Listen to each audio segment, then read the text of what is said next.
Well, hello, everyone. It's lovely to see you all today. I'm Emily Nelson. I am the Education Manager at I Love a Clean San Diego, and I'm always reinvigorated by coming to events like this and hearing the broader community unite around zero waste. So if you're new to I Love a Clean San Diego, just a little bit of background about us. We have a vision of a zero waste, litter-free, and environmentally engaged San Diego region.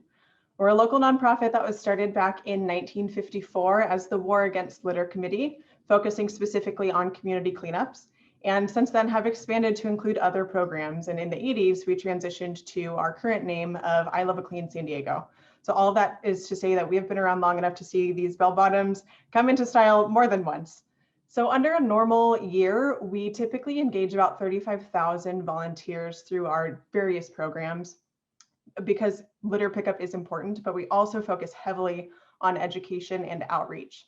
So we typically educate about 45,000 youth and adults through our programs. And then also we operate wastefreesd.org, a zero waste database and hotline. So prior to COVID, we did a lot of our community outreach either through our workshops or through booth events. So our community workshops were focused specifically on zero waste living. As a countywide and apolitical organization, we focus not on government and not on producers, we focus on the individuals. So what are some habits that we can put into our own lives to reduce our personal and our household resource consumption and waste production? So that's what those workshops would focus on specifically. And we also had a series of green business solutions workshops. And then we would educate the public at large through events like farmers markets, movies in the park, community festivals, etc. And we would talk about oil, recycling, stormwater, and again, zero waste living. So with the restrictions on gathering, we took both of these programs and rolled them into a webinar program.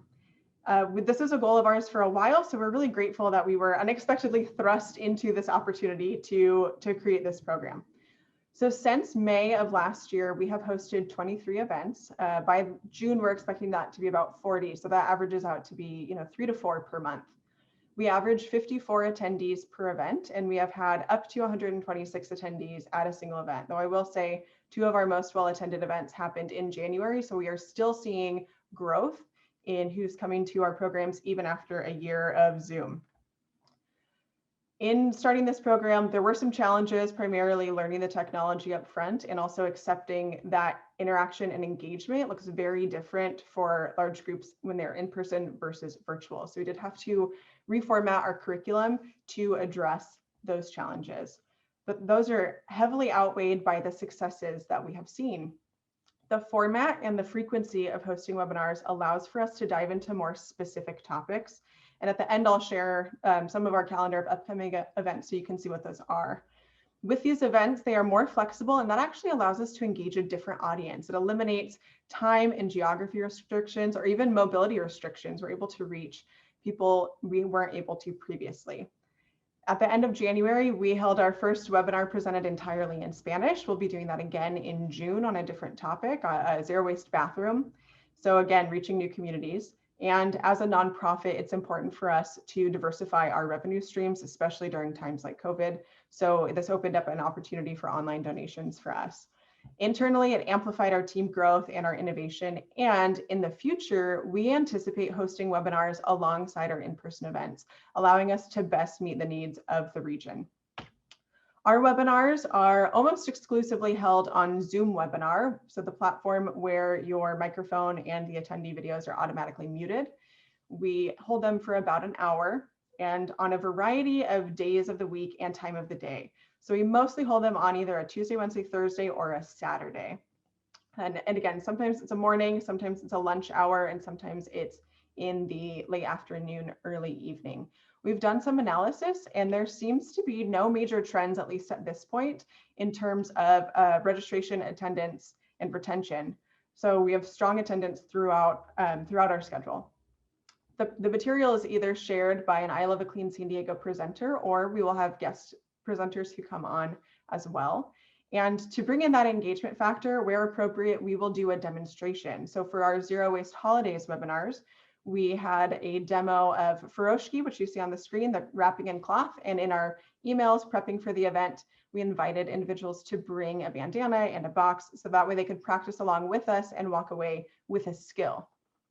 Throughout all of our webinars, we pause for Q&A. We have the Q&A function on Zoom webinar, but we also encourage people to share resources in the chat. And that's one of our favorite parts of building community, where people get to share the habits and the places that they go to practice zero waste. After the webinars conclude, we send a follow-up email to all who registered with those resources. And that also includes a link to a recording of the webinar, and that expires about 2 weeks after the webinar occurred. Our most well-attended webinars to date in order have been Zero Waste Bathroom, Conscious Closets, Recycle Right. I'm sure we all know that there's typically many questions around recycling. And then our Tech Talk, where we had a guest speaker from EDCO who shared about their anaerobic digester system. So one upcoming webinar I'd like to call out specifically for this audience is our Green Business Solutions webinar on Wednesday, February 24th. This one will be slightly different. We will be using, excuse me, a Zoom meeting, because at the beginning we'll have a presentation on the importance of zero waste in the workplace, excuse me, how to implement long-lasting sustainable practices, how to overcome barriers like employee engagement and support from leadership. We share case studies of local businesses who are doing this successfully. And then after our presentation, we will have breakout groups where individuals can share current struggles they're having at their workplace and use the group brain to come up with solutions. So if you're interested, you can visit our website at cleansd.org to register and get the Zoom link. And then I wanted to give just a sampling of some of the workshops coming up, or excuse me, the webinars coming up in the next few months. So you can see the variety of topics, and again, the day of the week and the time of day. So everything from sustainable landscaping, Save Your Scraps focuses on organics reduction, Recycle Right, Zero Waste Bathroom. And again, we'll be hosting that in Spanish in June, in addition to March and June in English. Sustainable Parenting, Conscious Closets. One that's not on here, we are going to be doing a organics conversation and cooking demo in partnership with Kitchens for Good. And then on June 12th, we are hosting our Zero Waste Fair, which is kind of a mini zero waste symposium. It's a 4-hour event, and we bring in, we try to bring in all different facets of zero waste into that event. So again, visit cleansd.org for that calendar and to register. If you have any questions, I am more than happy to be a resource, whether you're already hosting webinars or looking to do so. Happy to share any best practices that we've learned or to talk more about what I presented today. So thank you for your time.